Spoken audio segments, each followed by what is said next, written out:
Hello there. We are gluttons for punishment, and that's why we're sat here today to discuss objectively. No bollocks, no gimmicks, no nothing. Just three fans of the great sport of professional wrestling sitting around a table chatting who'd be better, AEW or WWE, or as it says there, WWE or AEW. Are we ready, gentlemen? Yes. How this is going to go... Sorry, cut you off. So how this is going to go down is we've got several categories to discuss one by one by one. At the end of each category, there'll be a vote cast by myself, Tom Campbell, Jack the Jobber. It should end up 2 votes to 1 or 3 votes to 0.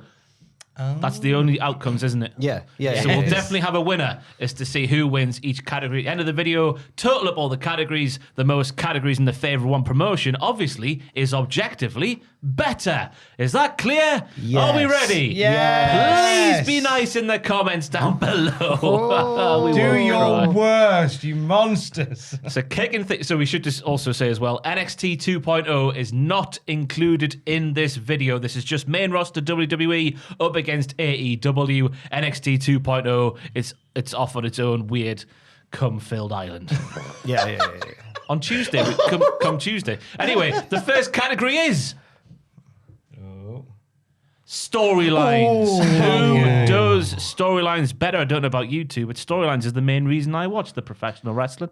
It is. Yes. It's the starting point, it's the middle point, it's the end point. Do we like the end point? Do we go, oh my God, that dirty heel won the end bit? I think what's worth remembering is, as we get into this discussion today, is that WWE have been telling wrestling stories for 50 odd years. AEW, a handful. Yeah. So that's we're kind of weighing it up against against a historical wrestling company when it comes to AEW. WWE have told wrestling's greatest stories. Yep. Without a doubt. Hogan and Andre, the Mega Powers, year-long splintering. Undertaker and Kane. Kane is your brother. Austin versus McMahon. CM Punk waving off goodbye at Money in the Bank and all the stuff around the summer of Punk. They don't tell stories quite like they used to, though. No, do they, Jack? I think so. I mean, I think if you look at it just in a modern context, WWE have definitely lost their way when it comes to storytelling. There's a lot less continuity. Stories seem to end or fizzle out, and the ones that don't, I think the main weakness of WWE in terms of storytelling is that it's all very formulaic now. There's a lot of cookie cutter feuds that go on. And they kind of rumble on between pay-per-views, and then they get to the pay-per-view, and that's when something eventually happens. I don't know why they seem very fascinated at the moment by telling stories through having the same matchups again and again and again. Yeah. And one person gets the better one week, and the other person gets... Well, there's room for a lot more nuance. And I'm not saying that AEW knock it out the park every time. We've seen them have some bad storylines as well. Cody versus Anthony Ogogo, for example, or... Nightmare Collective. Yeah, Brandy's stable, yeah. Everything Brandy did ever. It's true, though, isn't it? Yeah, she didn't have the best storylines. But I think that when they're both on top of their game, AEW do it better. And the prime example is the Hangman arc, isn't it? Yeah. I thought that was and that's very fresh in the memory at the minute. So, I mean... what do you think, Ross, before we cast the votes? The old stories from around the pool, isn't there, with Vince and Pat and Shane and Jim Ross and Jim Cornette and stuff, where they find their end point to start and then book backwards. It feels like AEW, especially with the Hangman one in mind, they do that now more than WWE do. Yeah. And it just makes you wonder why WWE stopped doing that, and AEW have taken that mantle.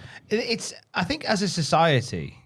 the way we consume media has changed, and WWE seem to always be chasing that new audience. They always seems to be. It's about moments. It's about and it's instant gratification. Instant gratification, and that is probably why, to go back to what you said, Jack, why we have those matches, those feuds where it's the same one-on-ones over and over and over again, because you want to capture an audience that is channel hopping around and around and around and around, and want them to watch what you're doing. You don't want them to stay for a long time, but you want those new audience members all the time. And, this is the generation of TikTok where, 10-second videos is all you get. Just content thrown at you all the time. So I don't think they are in the game of selling those lovely, long, nuanced stories anymore. Because that's not what they're about. AEW delivering some nice, short-run, fun stuff, not always bang on the money. No. but kind of getting it right more than WWE do at this moment. Yeah. I feel like it's important to mention as well when it comes to AEW storylines, some of them go on for way longer than they have to. I'm thinking about stuff with HFO and mainly the HFO and other things like that. And also another criticism I'm finding, I don't know if it's just MJF storylines, but MJF seems to get the upper hand for the first few matches in the storyline. Then Jericho is the one that springs to mind, where Jericho won the last match of the feud, but Jericho won the entire feud in canon, even though he just got a consolation goal at the end. I think that's a weak point of AEW. Maybe that's just a thing with MJF. Maybe it'll be proven wrong tomorrow when Revolution happens. And maybe MJF beats Punk. So if Punk beats MJF, that's just another example of that happening to MJF. Yeah, like he kind of falls at the last hurdle. Yeah. And what was the point in it all? Yeah. Storylines then. I think in terms of modern day, rather than judging historically, I think AEW are getting them more right than AEW wrong. gets my vote as well. AEW gets my vote as well because in the words of Gary Barlow, they've got a little patience. Nice. Men's divisions. Who showcases their men's divisions the best? Oh, God, men's divisions. You can see the graphic there on screen.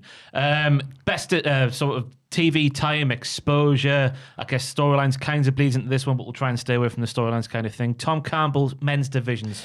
The one thing, as we get into sort of the roster, the one thing that always comes back to AEW is they hire a lot of people. Mm-hmm. The rosters seem very full, and you can tot up the numbers, but what it comes down to is the fact that AEW has 3 hours of main telly, Dynamite, Rampage, and then they've got 2 hours of minor telly, Dark and Dark Elevations. They've got 5 hours in total. WWE has 6 hours of main television, your Raw, your SmackDown, and I know we're not counting them, but NXT.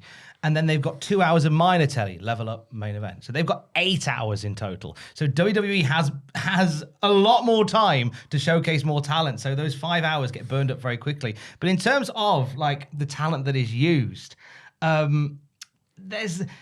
whilst it is great to see those ex-WWE guys getting those pushes, they are still seemingly keen on bringing some of their own talent in. Jack, do you still think that's the case? I think the main point that I had was more of a WWE-centric one, but I'm going to say it anyway. I'm going to shoehorn it in because I think it's quite telling. There was a news story that went out this week, I think. It was like from The Observer, I believe, where apparently Ricochet is now listed internally as the second biggest babyface on SmackDown. And I think that made me very confused. Yes. Because I thought, when was that? And apparently number one was Drew, who I would, again, if someone said who's the number one babyface on SmackDown, I'd really struggle to say who it was. And I think the men's division at the moment, the balance seems to be off. There's a lot of heels and not a lot of babyfaces, or certainly not a lot of babyfaces that we are given a chance to get behind. So I don't really know. I think you're right though about AEW having to really struggle sometimes to find a balance between pushing their own guys since the influx of your Punks and your Bryans and stuff. Who would you say were the top guys in AEW at the moment? Danielson, Punk, Hangman, Cole's getting up there since he sort of had this thing where the Young Bucks are getting cast off to one side with Jay White. MJF, yeah. Kingston maybe's in there. Yeah. Jericho, obviously, just because he's Jericho. Yeah. Even if he's not doing the best stuff these days. I'm hoping that as time goes on, it'll become a bit more balanced where we'll see the guys they want to push getting further up, like Darby and Sammy and, the pillars. So it's a tricky one. I think Tom. I think the gap between the main sort of title pictures in AEW and WWE is the closest run one. I think AEW have done a great job of showcasing their champion. They've proven, by the way, I think they can book a babyface champion better these days by having these insurmountable odds put in front of Hangman, which he's overcome. It's quite old school. Whereas obviously WWE would do that back in the day, wouldn't they? But Brett and all that malarkey, you know what I mean? But now they have Big E, sort of not allowed to be him fully, and he loses on TV before going to the pay-per-view and then sort of getting a win by hook or by crook. So they've proved they can book a babyface better up there, I would say. I reckon the main difference is in the secondary and the tag team divisions.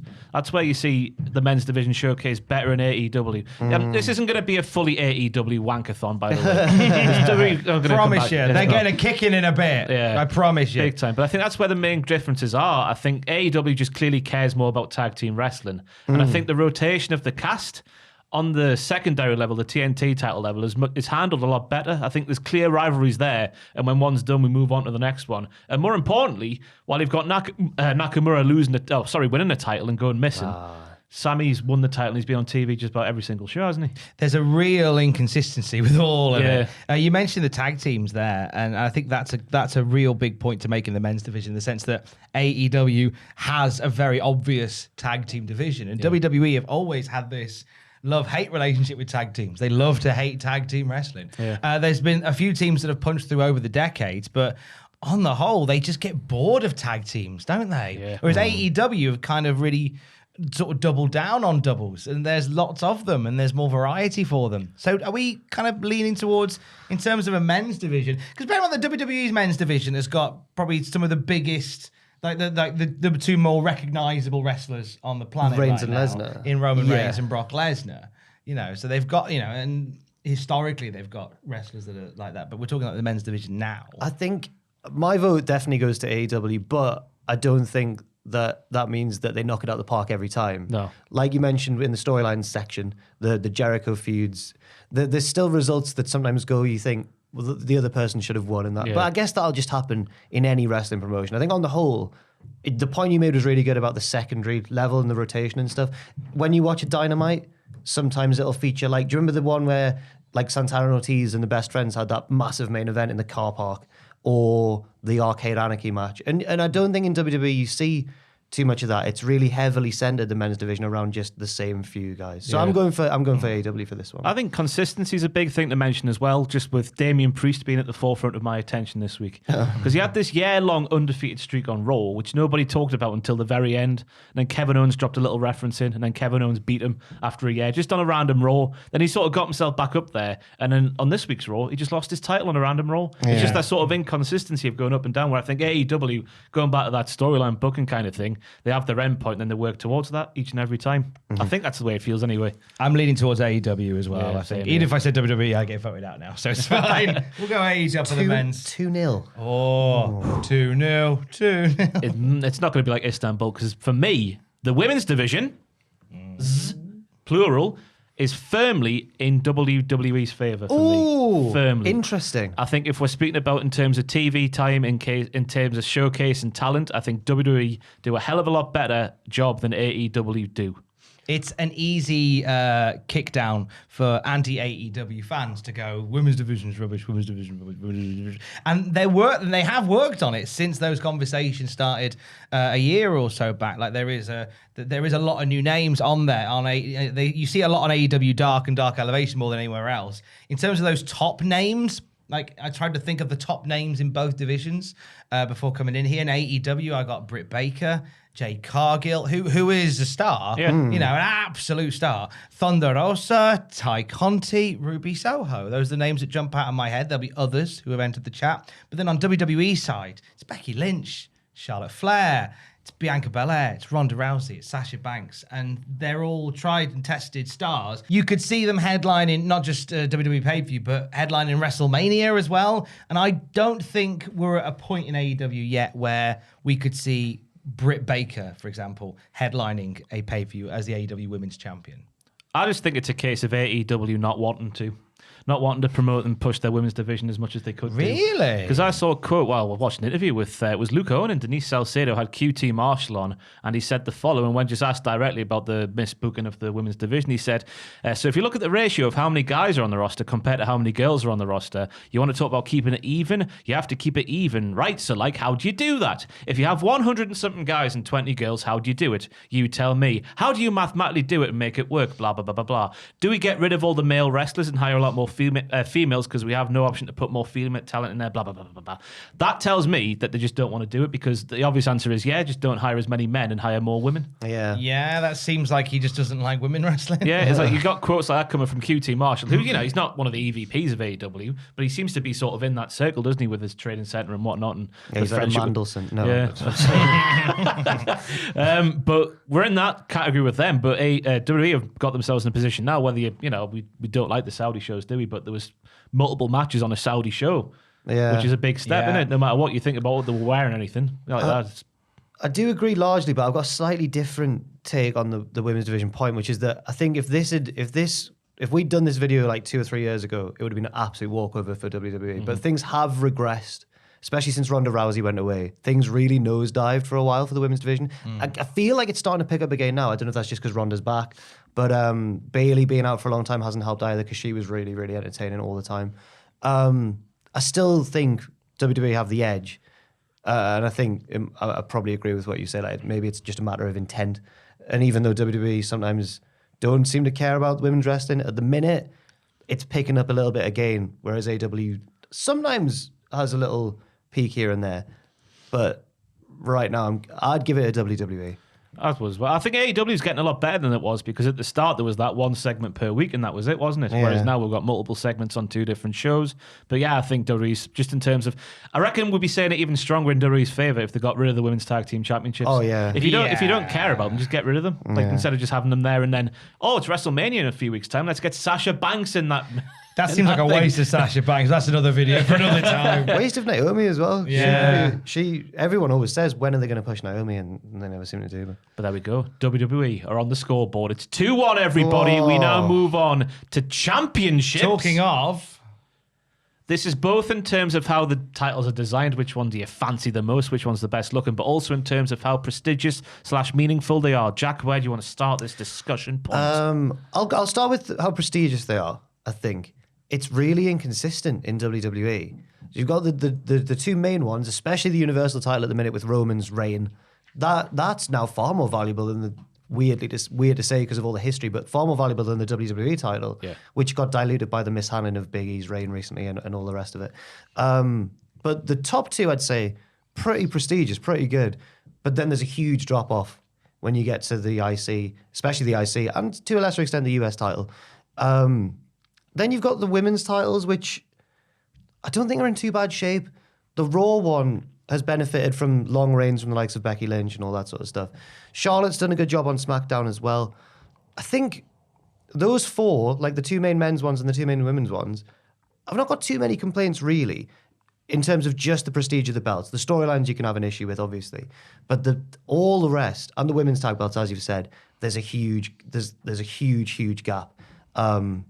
But I don't know how AEW. I don't know how do you think AEW compare to that? I think with AEW there is a feeling that, unlike with WWE, that a lot of championship matches and opportunities are earned. Like there is more of a prestige, and I feel like even on some of the matches you see on Dark and Dark Elevation or on Rampage, they're all building to, so each one matters towards a title opportunity. Like the rankings and the scores and the win-loss records all help towards that. So I believe that the AEW championships have more prestige in that way, in the sense that you can have somebody come out of the blue, have 4 or 5 wins on the trot, and then earn a match. Whereas with the WWE belts, like for example, SummerSlam, where we had Bianca Belair, who had grafted, won the Rumble to earn the match at WrestleMania, to win the belt, to retain it over half a year. Then all of a sudden Becky Lynch just appears and 20 seconds later, I'm the champ now. And things like that do just dilute the significance of it. And as Jack said there,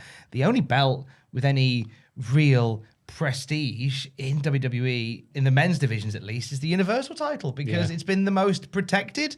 Roman's had a hell of a run with it, and I hope it lasts for at least another year. Keep it going, you cowards. You mentioned a big part of it is like the which belts we fancy the most. Just in terms of how good the design is, I think who's got the sexiest belt, Ross? Well, NXT UK, but that's not in the discussion. That is very true. Both the tag titles and the world title there are just fantastic. The NXT UK Championship, but I think on main roster WWE, it's not really about design anymore, is it? It's not like the 90s with the Winged Eagle and the Attitude Era one. It's just all about getting the brand out there. So when the Super Bowl winners have the logo there you go. They've got their belt with the logo and whatnot. So it's definitely the sort of the I don't know what the mantra of the title belt design's changed. I don't really think that's much of a discussion to have as part of this. I think it is more about prestige, isn't it? It is more about prestige. But I definitely think the Universal title is way shoulders above everything in wrestling at the minute. Which is funny, when it was introduced, it felt like such a half-hearted, half-witted attempt to put a world title on Raw. Yeah. And now it's like the most important belt in the company. And I guess that, as Jack said, it does extend to the women's title as well on the Raw side with Becky holding it for so long. I do think, though, we all have knee-jerk reactions, don't we, when it comes to things that happen on pay-per-views and stuff. And I think the Becky win at SummerSlam, if Bianca wins at WrestleMania, be worth it, I think. And lest we forget as well, when we talk about the Bianca win, and then the Becky sudden win. A few months later, they just walk into the ring, Becky and Charlotte, and go, "Oh, you have that one, That and you was- have that that was one." bad. That's bollocks. That was bad. Whoa, that nosedives the significance They of the need to stop doing championship. that. Yeah. AEW, I think, wins this. I think I'm going for. I can't imagine AEW doing something like, "Oh, you have that belt, and I have that belt." I'm going for AEW as well. I think they are quite fortunate, though, as well, to be in a sweet spot just in terms of the age of the company. Because at the start, the belts are totally new. We don't know how prestigious they are. We don't know how well it's going to go. Now, they haven't existed for long enough for there to be major missteps in the lineages of all the titles. So at the minute, everything's going really well. The reigns have generally been long and title wins have been hard fought for. So, yeah, I'm going for AEW, partly because of their own good booking and partly because I think they're in that sweet spot at the minute as well. I would say they've had one misstep so far, AEW, and that was the business with Cody and Sammy Guevara. Okay. Where Cody won it for a week or two and then lost it again in the ladder match. I didn't understand what the point of that was. I feel like that might have been muddied by Cody's contracts. They didn't know whether he was going to stay or not. In hindsight, maybe. Was it more the fact that they were promoting a show called like the Clash of Battle of the Belts, and all of a sudden one of the matches, 50% of that Battle of the Belts, the belt couldn't be defended. Maybe, yeah. So I feel like they booked themselves into a little corner there and went, well, we have to if they didn't have a show called Battle of the Belts and they could have got away with it, they probably would have just had the belt just continue its lineage, but they had to do something. Yeah, to be fair, I'll go for AEW as well. But while I do think the Universal title is way up there above the AEW title for my money, I do think the rest of WWE's booking of the secondary and tag team championships and the 24/7. Like, what's the point? Oh, the 24/7. It just weighs it down so much that the TNT and the World Championship in AEW, I think, just outranks them a bit, I guess. I think it definitely. The 24/7 championship makes me sad because as a kid that grew up with the hardcore division and the hardcore title and the fun that they had with that, but it was always felt important. It's sad as well that we're sat here building towards this WrestleMania where Johnny Knoxville looks like he could be challenging for the Intercontinental Championship, and we're just sat here going, they've not used it very much over the past few years. Why not? It could be fun. Yeah, and again, WWE is a marketing machine, so of course it behooves them to put a title belt on Johnny Knoxville. Good. It's good. It's The use of behooves was fantastic. Thank you, matey. We were all livid when David Arquette won the world title. But we're so removed from that and so jaded from that. We go, yeah, put the IC belt on Knoxville. Yeah, At why least it's not? getting used hilarious. At least it's getting used on TV. At least there'll be an IC title match at WrestleMania. Which was not a guarantee if Nakamura was still the champion, which is a sad thing to say, but it's true. So 3-1. 3-1 to the AEW. Entertainment segments. There they are. These are the segments that you see on the weekly television shows that do not involve any wrestling whatsoever. Well, maybe a bit of wrestling, like a beatdown after a promo or something like that. You know what I'm talking about. Tom, what are you saying here? Shout out to WWE, who has created its own genre over the past decades called WWE Humor, which is ostensibly only WWE and is designed to make one person laugh and no one else. The backstage segments in WWE and in-ring stuff, even at the height of like WWE's popularity with the Attitude Era, like always a bit ropey. Let's all be honest. Backstage segments, very much like in-ring segments. The comedy is ropey, and they are nowadays incredibly overproduced. And I mean, like in terms of how like the camera works and stuff like that. In my brain now, I think of Shayna Baszler destroying Lily, Alexa Bliss's doll, and we had the camera under. We had Lily View, where Shayna Baszler trod on Lily, and it's stuff like that. That whilst I guess is designed to make movies, pal, it actually takes you away from it all. AEW, I think, doesn't suffer from any of those. Oh, I would argue they do, I was gonna definitely. say. Chris Jericho has taken that humour to AEW. Tom, with your stupid square head. That's what he does, doesn't he? Yeah, I'm not saying that to you, right? This is what Chris Jericho would say if he was sat here looking at you. enough. I think Chris Jericho, over 2022, so far what we've had, and large parts of last year as well, it's been painful to watch his non-wrestling segments. I think he's been terrible. I think sometimes AEW as well find themselves very like the Bucks humor they find themselves very funny, like being the elite sort of humor, which some people really get. I don't get all of the time, and I think their segments often drag a bit long, especially the Jericho ones. But when it's good, I think AEW nail it. Like MJF last week. MJF last week, or the one that came to mind straight away was MJF whipping Cody.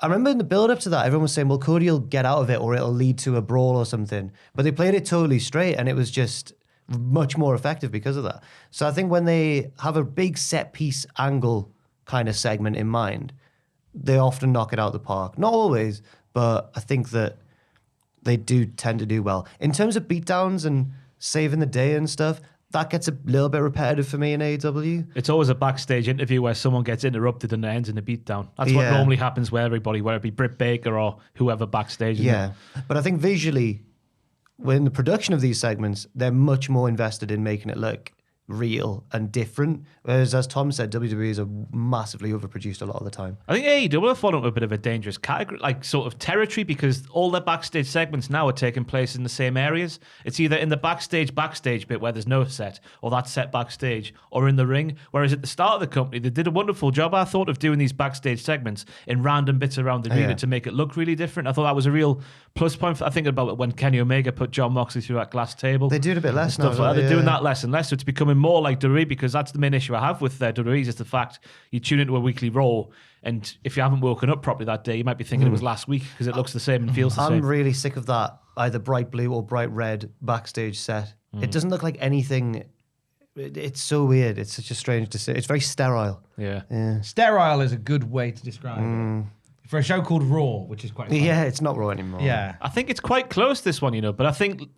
Only because they both have really rough bits. Yeah, I think AEW nailed the drama more. And I think that's because they allow the people doing the drama to just try and do the drama themselves rather than try and shoehorn their own drama into it, if that makes sense. Yeah, like MJF's promo very much felt like it was MJF's words, but finessed maybe by somebody else. Whereas, you handed WWE, they hand you a piece of paper and go, that's your promo, have fun. And then when people are brave enough, I guess, or have enough standing in the company to get around that, it can be effective. But then you get people who are fantastic wrestlers, but are the likes of Balor or Ricochet, aren't the most natural talkers. It really harms them as well. And then they're told to be corny baby faces. Ricochet's little at the end of every segment just pisses you off, doesn't it? He wouldn't do that in real life, would he? No. It's AEW, isn't it? They do less to piss you off during these segments. They do less to pee me off. Yeah. Yeah, AEW. It's 4-1. It's 4-1. Jeez, the comments are I'm scared. on fire I'm really scared. right now. I mean, I think we're being fair. I think we are. We are being very fair. But there we go. The wrestling product as a whole. This is just basically who puts on the better wrestling, which is a very subjective question. I know we all have our own taste and whatnot. 5-1, 5-1. Very dismissive of you, Tom. And think about percentage of wrestling during a weekly show, how much wrestling is there compared to the hours of the show itself. I'm thinking about variety, stuff like that. Since you've gone blatting off 5-1, what you got to say? Well, AEW is a wrestling product, and it's proud of the fact that it's a wrestling product. I don't think it is anymore, me. Do you not think so? It's just as much sports entertainment as WWE. Well, here's the thing, though, because if this is where I think they tick all the boxes, because they do have bit of sports entertainment stuff on the show, on Dynamite, but then you've got Dark, which is like an hour and 20, like overstuffed ravioli style wrestling matches, and it is just wall-to-wall wrestling matches shot in a different way. Then you've got Dark Elevation, which is very much more around the wrestling. But the thing as well is, whilst it is more sports entertainment-y, it always comes back to laser focused on the wrestling. You'll have promos between Hangman Page and Bryan Danielson, but it will then lead to a 30-minute time limit draw match that absolutely steals the show. So it'll always come back to the wrestling. All the CM Punk, MJF stuff, the promos, the sports entertainment stuff has been magnificent, but it's all coming down to a match. Yeah. And it's all building it's all focused on a match. Whereas with WWE, and I felt like this for as long as I've been a fan, and many in the company will agree, for WWE, wrestling feels like an inconvenience rather than the reason why they're there. The fact that they're not even called World Wrestling Entertainment anymore, they have legally changed their name to just WWE. Same way KFC is no longer called Kentucky Fried Chicken. It's just called KFC. They Is try. it not? No, it's just called KFC. They could put whatever they wanted in now. They're embarrassed to be a chicken company. But yeah, the chickens are inconvenience to them. But WWE wants to if it could get away with doing a wrestling show with no wrestling, believe me, they'd do it. There's a lot of bureaucracy storylines in WWE, like the chain of command, and Sonya's got to go up to Vince and Adam Pearce and stuff.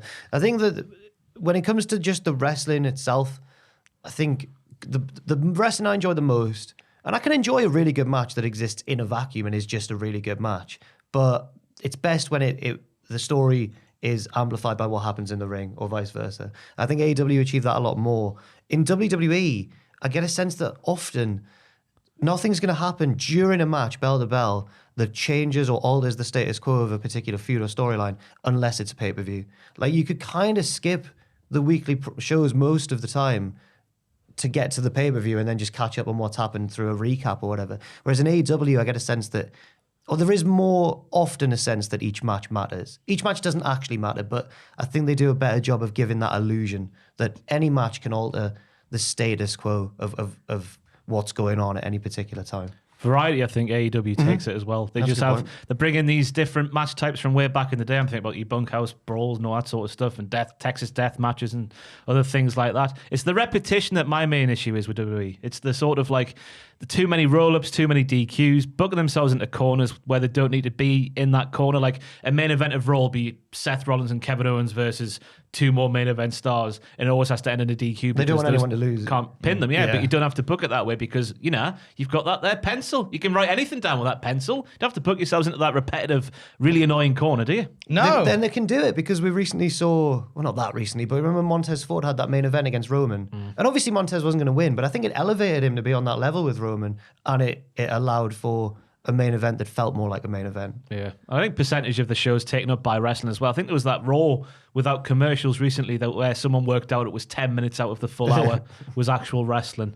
Which is, that's not like going away from the status quo, do we? Is it like that's just what it is these days? I think the only time where that balance is different is when they'll put on like a gauntlet match, and that'll take up like 45 minutes of an hour. And they're always good, aren't they? And they're always good. Do you remember that period that we had? I think it was sort of during the pandemic era where they decided we don't want wrestling during a break. Yeah. So therefore every match has to begin and end within a segment. 2 out of 3 falls. That was so weird. Lucha House Party rules, wherever it was back then. So weird. I'm glad they binned that off. Yeah, they do let little things like that get in the way of the wrestling as well, don't they? Whereas Wrestling's an AEW inconvenience. Yeah.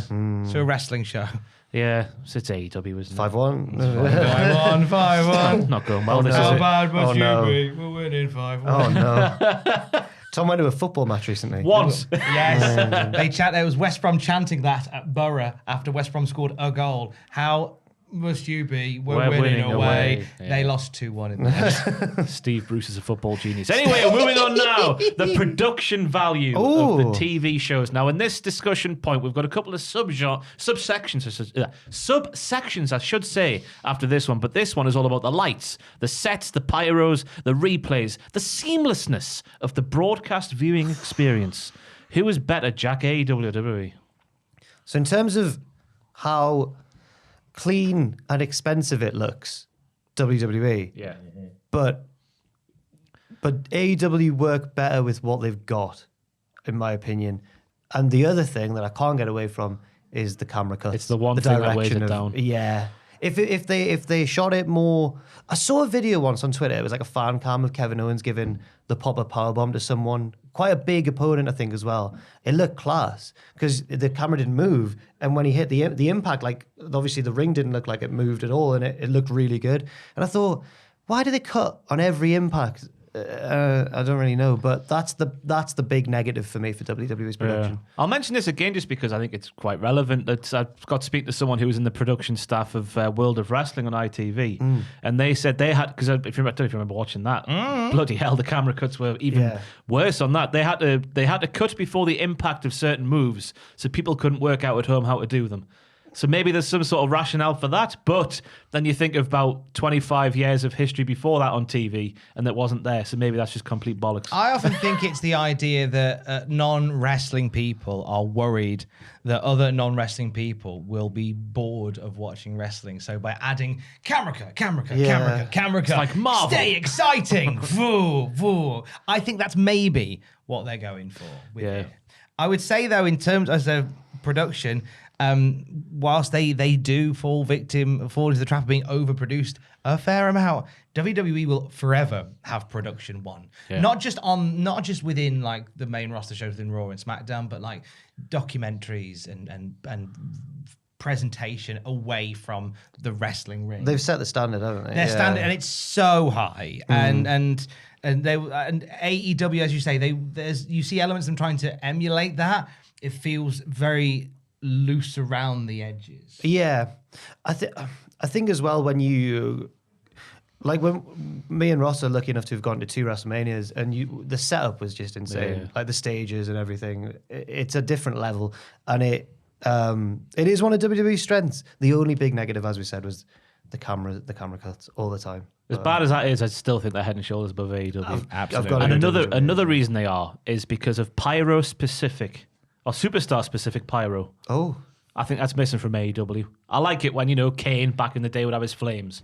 they don't use that as much anymore. Oh, Becky's got a steam. Oh, Charlotte's got her That pyro. is true. That is true. Brock's got his pyro. Everyone in Saudi Arabia has pyro.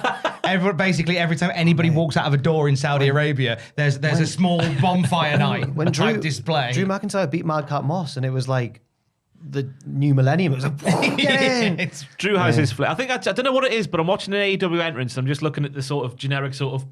It's just sort of like, oh, it could be a bit better. Do you remember the cruise ship when it was nearly blown into the front row? That was a bit scary. Am I right in thinking, though, that WWE did away with pyro for a long time? Yeah. And when AEW came in and started doing pyro, WWE bought pyro back. I don't know about the timeline, but yeah, they did definitely go for a period of time without the pyro. Timeline. I might be wrong. But either way, it's a win for WWE. It is bad. yeah. Long may stupid fireworks remain. 5-2. The fight back is on. Now we go on to video packages, which for my money are quite a big part for any feud. Think about My Way. Sets the tone just before the matchup, gets you hyped for what you're about to see. I think AEW and WWE are both brilliant at video packages. This is a tough one. But they're very different in how they do it. I think AEW go for the more documentary style of like, this happened then this happened, then this happened, then this happened. Not like Louis Theroux. Bit more serious, bit more dramatic than Louis Theroux. Whereas I think WWE are more like superhero video commercials, if that makes any sort of sense. Like, bow, pow, waboo. I think... you said it there, like My Way, My Sacrifice, WWE Desire. Like, they forever made iconic video packages of WWE. Because whilst they don't like being a wrestling company, they're a television company, so they've got to get that right. I think, in my opinion, for my vote, it's WWE, because AEW, from what I consume of AEW, it is that documentary style, but I feel like it's the same video package every time. It's those pieces looking at the camera. I will beat them in the match. Cut to JR with strategic analysis. She is quite good at the wrestling. She's quite good at the wrestling, I suppose. Do you remember when the Inner Circle did a mock of it for Cody and the Nightmare? So it's Sammy and Jericho, and it gives him like a little kiss on the cheek, and it's just so funny. But it did expose that style is more formulaic than it seemed at first. It is, and I haven't seen them go out of their comfort zone from that. Whereas WWE, they'll do montage, and also WWE will have these video packages that will make their cruddy build up to a match make it look stunning. They're great like that. They can make a story arc seem far greater than it is with video packages. And I'll tell you what's good for video packages, and they don't get enough love. And I know we're not really comparing them here. NXT UK. Right? They're doing some great stuff with video packages. They've got this thing at the moment where they're bringing back Wild Boar, and they've got this trucker, this like drone footage of a trucker on the highway. Oh, is that Wild Boar? It's gonna be Wild Boar.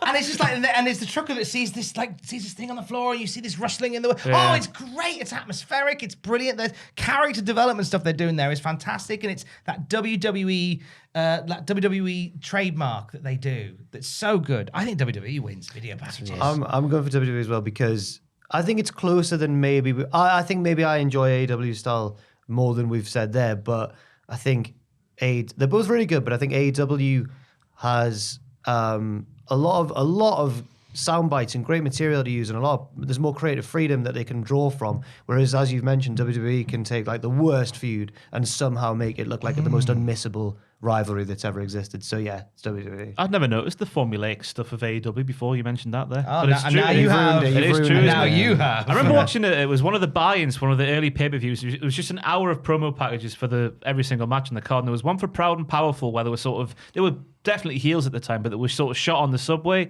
in New York, and now there was people how you have to be proud and powerful and all this sort of stuff. And I was like, that's just an amazing babyface promo. But the way that was shot, I wish they would do that more, where they would go out on location and just do away with Jim Ross going, oh yeah, she could do a really good sleeper hold. Remember when Lance Archer used to be just under a bridge or something? He would throw people through the ceiling. Yeah. That's good.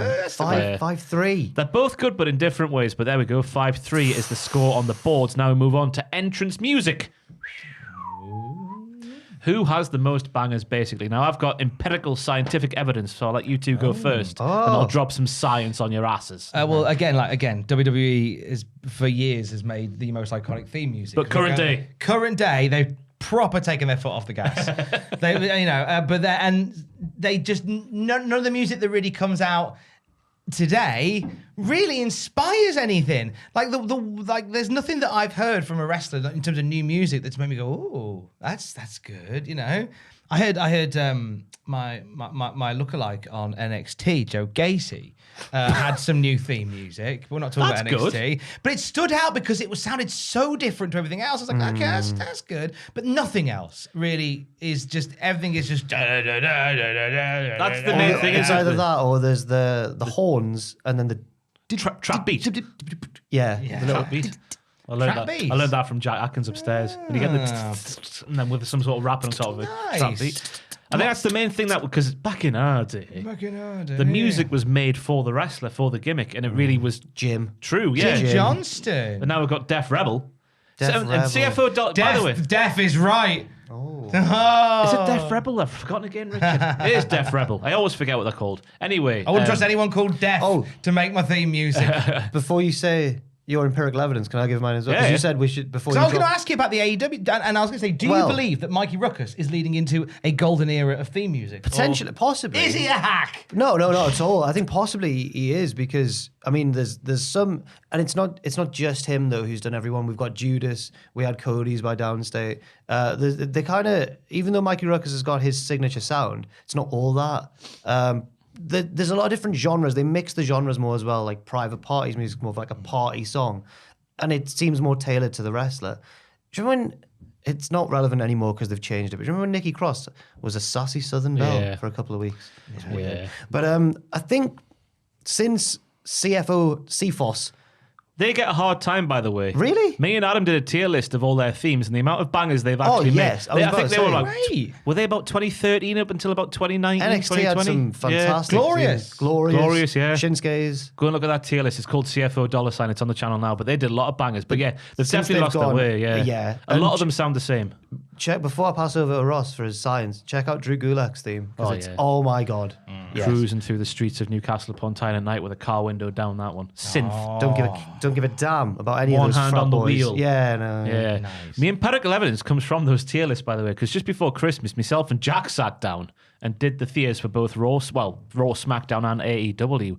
Top tier songs from Raw, there was 9 of them. Oh. Styles, Priest, Ray, Edge, Owens, Miz, Street Profits, Bianca, and Seth Rollins. Oh. Seth Rollins is one where I think it fits the character. It sounds like just like he's a bit naughty, him, isn't he? He's a villain. bit naughty. That's right, I'm a bit naughty. SmackDown also had 9 themes in the top tier. Gulak, Usos, Lesnar, New Day, Sasha, Nakamura, Naomi, Reigns, and Sheamus. AEW, so there's 18 there. 9 and 9 equals 18. Well done. 22 in AEW. Whoa. So if that means anything, there's me empirical. Do you want me to read through all the top tier themes in AEW? Yeah. Jungle Boy, Jamie Hayter, Ruby Soho, the super, I'm packing heat. Is it Super Elite, that one?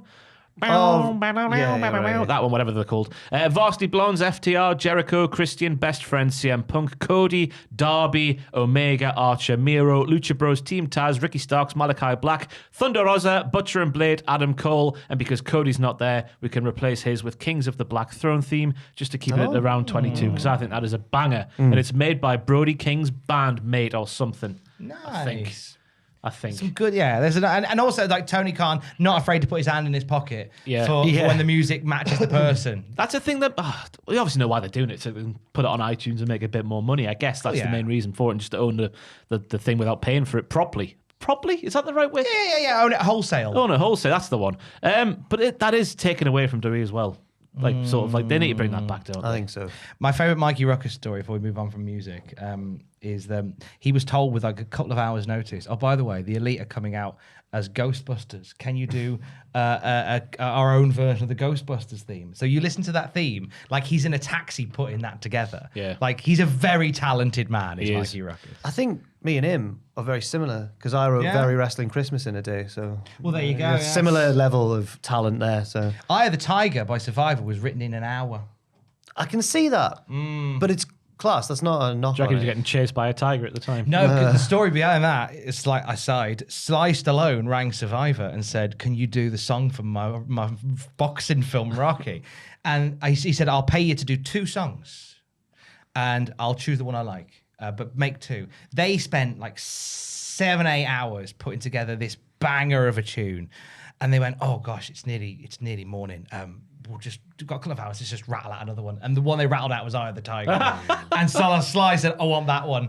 If you want to hear the other one, the one that was meant, the one they put all their heart, passion, and soul into, there was a film that Sly Stallone was in called Fist, F-I-S-T, and it's in that. Okay. There you go. Just a Wow. little aside. I heard that on the Always Sunny podcast on a walk yesterday, and I thought I'd share it with the room. You live and learn. AEW or WWE, though, here in 2022, who has the better entrance music? A-Dub. AEW. Scientific evidence suggests so. I think it's AEW as well, especially when we're just considering the new themes. They've lost their way, haven't they? 6-3. 6-3? 6-2? 6-3? 6-3? 6-3. Commentary. I'm going to put it out there straight away that the best commentary team in AEW and WWE, just the main rosters, it's Michael Cole and Pat. Oh. Straight away. SmackDown Pat has brought life to the commentation station. And I'm happy because when I first saw Pat McAfee doing like an NXT pre-show, there was an energy about him that I really liked. And there were so many people went, "Oh God, it's Pat McAfee." I'm like, I like him. He's wearing a suit with shorts. I like him. He is. Yeah, I think he's woken. He's had the same effect on Michael Cole that Paul Heyman had on Jim Ross in 2001. Yeah. Like he's properly just prodded him and gone, "Come on, let's go, SmackDown." I would listen to Pat McAfee give his opinion on like anything. So I think that's a big plus in his favor as well. Yeah. For me, AEW has amazing commentators, and they don't start their best 11. So like they've got. If Taz was doing main commentary, it'd be brilliant. Yeah. Excalibur. In fact, it just needs to be Taz and Excalibur, maybe with a bit of Shivani. Unfortunately, and he's an icon, JR does not get excited enough at the right moments. I watched a little bit back the other day, and I feel bad saying that because he's had a really hard time recently and everything, of course. But I think even before that, he doesn't seem to grasp the product the same way that the others do. Excalibur knows exactly who the fans like, exactly, he knows everything inside and out. If he wasn't there, it would be one hell of an experience listening to AEW because they wouldn't have it. Tony and Jim wouldn't have a clue. The fans know more about what's going on than Tony and Jim do. But maybe not Tony. I don't think Tony adds anything to commentary other than going, "Oh wow!" I know he's a lovely man. I wish he was me uncle, but he adds nothing to the commentary for me. Well, Oh fair wow! It's Sting. Oh. He adds a bit Adam of a... Cole's a bell end. That's all he does.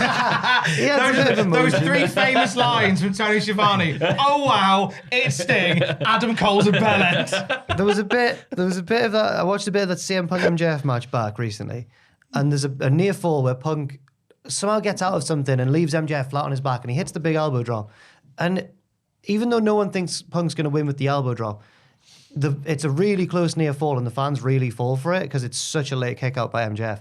But while Punk's on the top rope, ready to jump off, Jim's like, "Punk here got the advantage on the top rope." I'm like, "Oh, Jim, this is a big moment." Yeah. Also, and I mentioned this in my recent weirdest episodes video that went up, Jim is really finicky about rules. And I watched an old Raw, and there wasn't a single tag in this tag match. It was just a brawl. But because Austin was in it, Jim was on he was living his best life. He was on didn't care about the legal men or anything. So I think, Fickle. yeah. JR, I've been very vocal about Hammer JR because he's a legend. You know? He is a legend. He absolutely is a legend. But doesn't mean he needs to be front and center of AEW Dynamite every night. Well, because the thing is, right, when the power of Jim Ross as a commentator, when he's having a bad night, everyone has a bad night. He actually brings the side down. When he's having a great night, everything's lifted. But when he's not on his game, you've suddenly got Excalibur giving it socks. You've got Shivani. Adam Cole's a bell end. And then a sort of low key Jim Ross going, well, this is a thing that's happening. And it just brings everything down. And I look, Jim Ross is amazing in those sit down interviews they do with the wrestlers. Phenomenal. Put JR there. And if AEW's commentary was just, as Jack said, Taz and Excalibur, I would give this to AEW. You would. On the strength of Michael Cole and SmackDown Pat. Unless, I mean, Jimmy Smith is Jimmy Smith. Yeah, that's the thing. I didn't know his name. I had to And Google there it. lies the problem. He's the Raw. He's the main announcer, commentator. yeah. Right. To be fair, not to be fair, just bluntly, Jimmy, Corey, and Byron are just the ham sandwich. Byron? Byron? I don't know. I'm now having a stroke. They are the ham sandwich, bottle of water. Okay. Whatever the third trifecta of the most boring meal deal is in the Really history of boring. wrestling. They're a Boots meal deal of a ham sandwich, a bottle of water, and ready salted Yeah, crisps. it's just really boring. Whereas Pat McAfee and Michael Cole, it's not a meal deal. It's a slightly more expensive sandwich, a more deluxe sandwich, and a large bottle of Vimto. Laced with cocaine. On the strength of them, it's WWE for me. And especially, and it's another one in the negative column for AEW was Chris Jericho on the page. Everything's a screech. Everything's a screech. He's got a bit better. And to be fair to Jim Ross, he has got a lot better in hiding his disdain for something he doesn't like. Because at the start, the first year of AEW, when he saw something he didn't like, you knew it. I've personally been the victim of that. Tom loves that story. What's that? JR's call of me Jack in the Job. in WCPW. He just kind of goes, Jack the Job. Just disgusted with you. So good. When Jim, What would Jim not like about I it? don't get it myself. Sometimes, like when in my days on radio, if I turned up to work and my voice was buggered, right? It's happened before, and they've gone, just go home. We'll get some cover. Just go home. JR, how many times? I can't the amount of times I put an AEW pay-per-view on, and it started with "Welcome to AEW." Like it's not even started, and you're done. Like I like that passion, rest though. it. No, it's not about the. No, he hasn't lost his voice through passion. He's just lost his voice for reasons. It's a bit nippy out. No, but I like the fact that even though he's got the hoarse voice, he hasn't just gone, I'll just bugger off home. There was No. one- It's more the case of to the product. If it hampers the product because your lead announcer can't lead the announcing, that's a problem. There was one where It was the first one back with fans, wasn't it? I he think. really went for it, and his voice went, but it added to it towards the end. Michael Cole's voice goes sometimes towards the end. Towards the end, yeah, not at the beginning, not during the But kickoff. sometimes JR, yeah. I just liked it because there was always that sentiment, and I peddled this on WTF, and we used to do that back in the day as well, that Jim Ross just didn't care. But I thought when he did that, I thought, oh, maybe he does care. I want this to be said as well, and it's weird how we have to always asterisk when we insult Jim Ross. Like his voice, when you do an impression of a wrestling commentator, It's him, isn't it? you do an yeah, impression of Jim yeah. Ross. That's the impact he's had on the business. We're about to watch on the Classic SmackDown review. We're getting up to WrestleMania 17, and it's the best show he's ever called. And I'm excited to hear his calls. He's brilliant on comms. But if in a year's time they reset the AEW commentary team and it is Taz and Excalibur, It will and be we a do lot this better, again, it's going to be a trickier fight. Yeah, definitely. And Tom's an authority on this because I once saw him commentate a deathmatch tournament on a PE bench in the corner. stood on a bench, I did. and the passion came through. Well, I couldn't hear you from where I was, but I assume the passion came through. Oh, I did. It did. WWE for the win then? 6-4? 6-4. We move on to annoying show tropes, the way this one will work. As we look at a television from the side. Basically, the show which has more in this category will lose. And therefore, the point will go to the other promotion. I've got a list. I'm going to start things off. We'll go WWE's annoying show tropes first. Opening promos of weekly shows. How it happens most 99 out of 100 weeks. Booking themselves into a corner, as we said earlier, and then having to get out of it with a DQ or roll-up or some sort of screwy finish. That's annoying when they don't have to do it. This is my era. This is the era of whatever. This is my show. Everyone says it. Chat shows being more important than certain titles. Most titles. Most wrestlers care about. I go back to Dean Ambrose and stuff like this. Back in those days, the Ambrose, what was his? The Ambrose Asylum. That was his chat show, yeah. He cared more about that than titles for some reason. The word bitch is everywhere. The bollocks surrounding Survivor Series and the Rumble. Oh, here's how an elimination happens. Oh, it's the one time of the year. You know what I mean? Those little buzz phrases. And then finally, the biggest annoyance of a show trope is the McMahons. Just the way they are. There's my WWE list. Like I think off the top of my head this morning. I think WWE do like to hammer a point home because again, it comes back to them being a marketing machine. This year, it's all about the most stupendous WrestleMania ever because they've somehow done some sort of Google trend search and gone, oh, we can take ownership of the word stupendous. No one else is doing that, even though it's a weird word to use. They do tend to be, they're a marketing machine is how they always work. Pointing at the sign is kind of a thing you do. This could have gone more under the production one, but the when something happens, they're so desperate to find a meme in the crowd. And sometimes they'll cut to someone who's finished reacting, and they're just like, "What are you doing? Show me what's happening in the ring." Ruins the moment, doesn't it? Yeah. Any more glaringly obvious tropes that annoy you from WWE side of the tracks? From WWE side of the thing. I mean, there's obviously some like general wrestling ones, but I don't know if it's a trope, but it's a recent trend, I'd say, of announcing the surprise ahead of time, rather than just having the surprise. Yeah, that's a big That's one weird. actually. Anyway. AEW tropes. Tony Khan having an announcement. Yes. Can we have that as a trope? Overhyping it. Yes, Tony Khan What's has a tonight? big announcement. We're shooting this on Wednesdays just before Dynamite. So what's it going to be tonight? It's probably another wrestler. And that's the problem. When your trope becomes Tony Khan's got an announcement, diminishing it's probably another wrestler. Tony Khan's a very excited boy. He is, and I'm Loves happy it. I'm for glad he's him. got passion. Yeah, of Really course. happy He for ruined him. Christian's debut though. Yeah, a little bit. Yeah. Ruined it by overhyping it. Yeah. My list for AEW's tropes that are annoying are lights out moments. I think they happen too much now. I think Yes. Malachi Black should own that, and that should be his alone. Or I think he should never do it, and it should only be for surprises. Oh. But either or. Refs, namely Rick Knox, who just forget about rules during tag team matches and other matches. Shots at Doreen, they rarely land. Just on refs, Owen really hates Bryce. Rams, Yeah. Owen hates it. I know. There's a few friends of mine who are just really aggressively unhappy with Bryce Yeah, I Remsburg. don't know why. Owen's not I think he's aggressive about it, great. but he just says he steals the moment and stuff. Love Bryce Remsburg. Shots at Doreen, they rarely land, don't they? They rarely land. Yeah, especially when it's the Bucks doing it, I feel like. Interrupting interviews, as we mentioned earlier, they just should be called backstage interviews. Should be called interruptions with accompanying beatdown or something like that. That's just a terrible thing I've said there. If it was an EWR, the segment would be called Backstage Interview with Beatdown. Yes. I think stretching out feuds is becoming a bit of a trope on the undercard, specifically. Matches between people who aren't on the same level going way too long. On Rampage, namely. Yes. I think they go way too long. When Adam Cole had a match with, who was it recently? Uno. Was it Evil Uno? It might have been the Uno And no one. disrespect to Evil Uno, but in terms of the pecking order, come on. Stables. That's my other trope I've got written down there. Just too many of them. AEW do love a stable. I love a stable. For a show for a company that doesn't do Survivor Series, they do love a stable. So then, what's the worst list of tropes we've come up with? Any more for AEW, by the way, before we...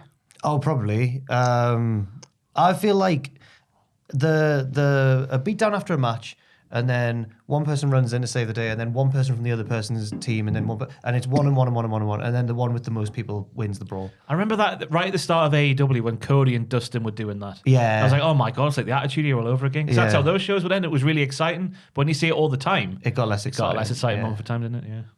But I think in terms of the tropes that are the most annoying, I mean, probably WWE's tropes are the most annoying. It's my time now. It's all about me. And like those kind of cookie cutter lines that they use for a lot of people are pretty. Like WWE, they've been around for so long. They have perfected the art of the long-winded opening promo. You watch anything from 2000 featuring Triple H. Man. He loves to come out on SmackDown and spend 35 minutes explaining his grand plan from Raw. But these days, it's the carousel promo or like the revolving door one where Everyone gets an entrance. Yeah. I just want it to end, don't you? So then. Sorry for knocking you there. That's all right, mate. Have It's a all fight, right. go on, get it out, I'm going to do an hour promo on SmackDown explaining how it happened. I'll cut you off and go, listening to you go on and on. I feel like there was a while where Shut up, bitch. Everyone used to It's say my that, time now. Yeah. Right here. in Pittsburgh, Pennsylvania. So, more annoyances from Doree's side, which means the point, are we in unison here, goes to AEW. Yes. That's Yeah, another one in there, Colin. they're not without fault, but No, they are the definitely not. least annoying. 7-4. 7-4. What a scoreline. Now we move on to talent development / showcasing of talent. Who can take their talent and take it to the next level on a more consistent basis? Again, this is really hard because AEW has been around for less than 3 years. So obviously they've had less time to develop their own stars, but they have developed their own stars. Maybe not. Well, Hangman's obviously been pushed right to moon and back down again. Well, no, not back down. He's still on the moon, isn't he? Still flying high. So Tom, who do you reckon in this one? I mean, they have the systems in place to showcase talent. AEW Dark is great for that. And what I like is, and it was Ben from Triple Jump who said that the way that Dark seems to work is that you'll have younger talent or developing talent on Dark that'll be grinding for XP. So like they'll have matches after matches that'll eventually earn their way up to doing something more. So I think we're yet to see any true fruits of that labor come through. And I can't help but feel like if I was like a guy that was early developed in AEW and I'd see like every week Tony's big announcement, it's another wrestler. Like it would knock your morale a little bit because you go, it's another rung on the ladder I now need to climb. They're great at bringing in talent. I like AEW Dark is a great platform to showcase talent. It's just a case of whether they follow through with talent, which I don't know they've done a lot of. Their debuts are with fault as well. I'm thinking of Butcher and Blades. Remember that one? When they just sort of appeared from another ring and then whoop, up they came and Jim Ross didn't have a clue. Butcher and the Blades. And Dick Excalibur. It always seems to be Jim Ross going, who the hell is that? Yeah. And then Excalibur The goes, one we saw it's him. the Dark Order we saw live, and it was weird. Yeah. The crowd didn't buy it. Spooky pervert Human throne. throne of Yeah. people. Okay. The one thing I've got another point in terms about how WWE do it, but Jack, your thoughts on AEW and developing talent? I think this could possibly answer the question of why there are so many stables. Because at the start, there were a lot of people that indie fans would know, but on this national, like on this sort of televised level, a lot of the audience aren't going to know who these people are, and I think that they tied certain wrestlers, just like Darby and Sting or whatever, or Jericho in the Inner Circle, to associate them with someone and thereby help them get over more, which I think was a real positive at the start. You could argue about it both ways now. I think that in contrast, WWE, they seem like begrudging when it comes to pushing someone. Like they don't want to push certain people for whatever reason. I think the only people who get over are people who are just absolutely undeniable, like Brock Lesnar, for example, is like a historic one, or Bianca Belair is a more recent one. Their talent's just undeniable. Or ones who got over by being different and getting a bit lucky because Zack Ryder can go wrong, Becky Lynch, it can go really right. And you got the iconic moment with her nose being broken and she made the most of it. But those moments are really rare. And it feels like wrestlers have to really fight to get over in WWE. And WWE, often like older figures or like Vince himself sometimes will say stuff like on interviews and you've got to, or Vince on Austin's podcast, you've got to take a risk and you've got to grab that brass ring and do it yourself. But when someone tries to do that and steps outside the boundaries, they get punished for They're it. difficult to work with. That's what comes out now. They're difficult to work Difficult to with. work with, like Bray Wyatt did. Yeah. Didn't he recently? We I'm want you sure to that do Steve your own Austin was thing. difficult to work Yeah. with, but he He changed. took his ball. He did. He went home. He did. That's difficult, isn't it? I think as well, obviously, Roman Reigns is unbelievable at the minute. Like, in terms of just being a star, I don't think anyone trumps him in the wrestling world today. But those, however many years it was when Vince was putting his vision of Roman Reigns forward and we had to sit there no matter what, and just how stubborn they were. Yeah. That's Vince. That's been Vince forever, though. Suffering succotash, guys. Kevin Nash in '95. Yeah. You know, Vince just like there needs to be a certain way. To go back to what Jack said about like the begrudging nature of WWE pushing people is because WWE's developmental system is very different to the way AEW are developing people. Because AEW are bringing in indie guys who haven't got many eyes on them and saying, okay, well, we will, you know, will work around it, which therefore, you know, you have these sort of, sometimes these square pegs in round holes and fans go, who are they? What's that about? Whereas WWE, they love to bring somebody in and they go, we loved what what you do. We love watching what you do. Come on in. Right, we're going to take that away. We're going to break you down and we're going to rebuild you in our vision. You're a bear cat now. Yeah, so then when they arrive on television, they are WWE's vision from the beginning upwards. Yeah. And that's how WWE, for right or wrong, always have developed people. Especially when that happens like after NXT, doesn't it? Or recent, not modern NXT. Now it's seeped down in NXT. Now NXT is the place where you get your uniqueness stripped away, I guess. It does feel knee-jerk as well, like you think of Karrion Kross. Like he was one thing in NXT. Oh my God. And I know it fell flat in NXT, but he comes to the main roster with a silly helmet on. It's that knee-jerkness of how, oh my God, what the hell is that? I do believe those, and I sound like, a long-suffering partner when I say, like, I think those days are behind us now. I think they've changed. And I do think that because now that NXT is being guided by Vince and Bruce, they're controlling these wrestlers' destinies. So they know, like Bron Breakker, I can't see him getting to Raw and Vince going, who's that? I see him getting to Raw and going, oh, I've been working with him for ages. I know what we're doing, So I think that even though people may not like NXT and the way WWE do things, at least they've got it. They're getting it down to a fine art now. So call up to be better now. Yeah, as a developmental thing. It's functional rather than fashionable. I think we'll look back on on Triple H's NXT as like a real oddity. It was almost counterproductive. It was cooler and better. Than completely counterproductive. So weird, but it was better. It was good. I'm going for AEW in this one. Ooh. In terms of... I'm not saying that the talent is better that comes through, but in terms of the process to develop talent, WWE is actually more consistent. I know that sounds really weird when you look at call-ups and stuff like that, but the whole idea of like how they will, bring someone in and build them up in their own vision, I don't know. It is weird because when they get behind you, they do it better than AEW, I think. AEW have done so far. When you're in their game, then... But if you're not, and you have like your Big E title reign, then you just put back down like that in the tag team division. That is just, it's heart-wrenching to watch, and it's bollocks to see. But then a big part of this is also showcasing talent. Yeah. And even though Big E had a push and then was pushed back down, he's a star now that could name his price wherever he goes. Yeah. Because of that WWE system. I'm just to put the pressure on you, I'm going to say WWE, Ross. Just as he was saying that there, a certain trend that has happened in the history of AEW has been people once leaving WWE going to AEW. And I would argue that is because, for certain instances, WWE have showcased their talent. If it's just for a little bit. Maybe it was NXT Keith Lee. Maybe it was someone else who's gone to AEW. I'll go for WWE. Yeah, I think I will. in terms of getting right up there, like I look at Hangman and I think he's there, but he's not like Reigns, is he? No, he's not near Roman Reigns. But he could be. Over time, that's what we're saying. Like Dynamite's been around for less than 3 years at this point, so in a couple of years' time, if Cultaholic's still going, hopefully, we might come back and do this. There might be a completely different discussion. We'll go for WWE to bring the score to 7-5. 7-5.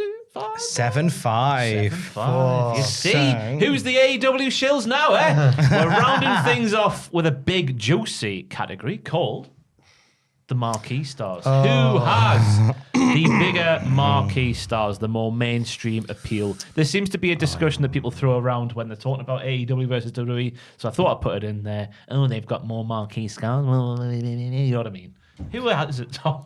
Save me, Tom. It's WWE. It is. It's WWE. Roman Reigns is a name in wrestling. Like, and when it punches through to the casual fans, that's when you know. But then Roman Reigns has had a career longer than AEW has existed. Yeah. And I think that's why a lot of the AEW, WWE rhetoric that we hear, the whole purpose of this video, is somewhat moot because AEW, like compared to WWE, hasn't been around long enough. It's hard to compare on some of these factors because so much of what AEW does, a lot of what AEW to a greater extent run because WWE walked. It's true, because it's been around since like the 70s. Yeah. Of course it is. And WWE over that time, for their faults in how they put stuff together, they know how to at least ostensibly put somebody out there as a star. I agree, and this is almost certainly going to be like a WWE point in this video, but I think that this is another one where it's getting worse over the years. Like they used to have so many mainstream stars who could, I think the Attitude Era, like nearly everyone, and that's because wrestling occupied more of a central place in pop culture then. But at the minute, you got Roman, Lesnar, although arguably Lesnar's because of other things he did outside of wrestling. Miz seems to pop up a lot. They love Miz as a market because he's a really marketable guy, I guess. But I don't think there's as many as there should be. And maybe that's not WWE's fault. Maybe that's just because wrestling's not the cool thing anymore.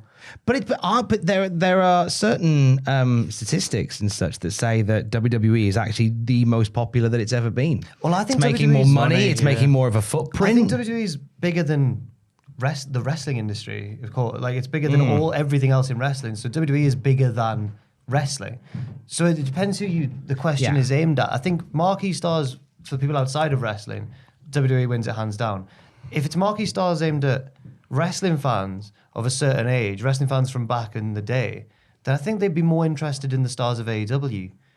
But I think it's a WWE category, isn't it? It still is. It is, and we don't know because obviously we could be sat here and then within the next year we could have that Mike Tyson moment for AEW. I don't know what that would be or who that would involve. But we could do. They had a Mike Tyson moment at AEW. He fell asleep at ringside. I know. Yeah. Oh God, he did, didn't he? 98 Mike Tyson, not 2021, not 2020. We'll have that Tyson Fury moment. I know he was doing WWE till he dies. Yeah, who is what is that? Who is that guy in sports these days? Conor McGregor. He's on the downturn. Not anymore.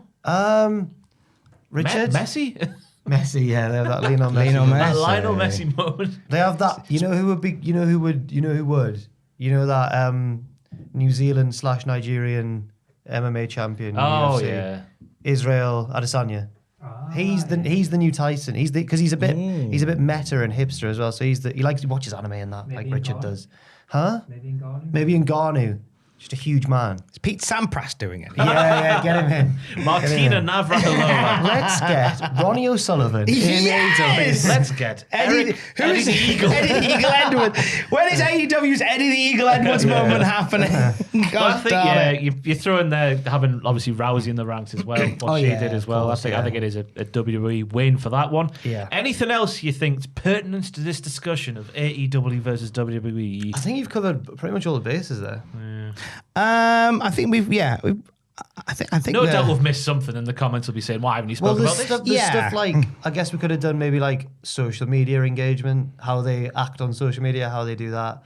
But that might fall under a category we've already covered. I did have that down originally, and I just sat there and thought we'll be arguing about their tweets. Yeah, It's a bit pathetic, isn't it? Yeah. And they both try very hard to be cooler than the others. So. Yeah. I think it's ending on a point just to say that, you know what, at the grand scheme of things, it's only wrestling. Oh no, Tom, don't. It's not going to fix It's not going to fix the comments. I get the wild. This is life or death, Tom. I get the wild passion, but if you're if you love WWE, if a Monday night isn't complete without watching Raw, then more power to you. If you love what they've done with NXT and made it all colourful and bright and new, more power to you. If Dynamite is the greatest wrestling product on the planet, don't even at me. More power to you. If you love SmackDown and watching Roman Reigns every week and all the cool stuff he's doing, then more power to you. If you love Impact Wrestling, more power to you. If you love New Japan, more power to you. There's so much wrestling that you can just enjoy it, and it's fine. And it's fine to disagree.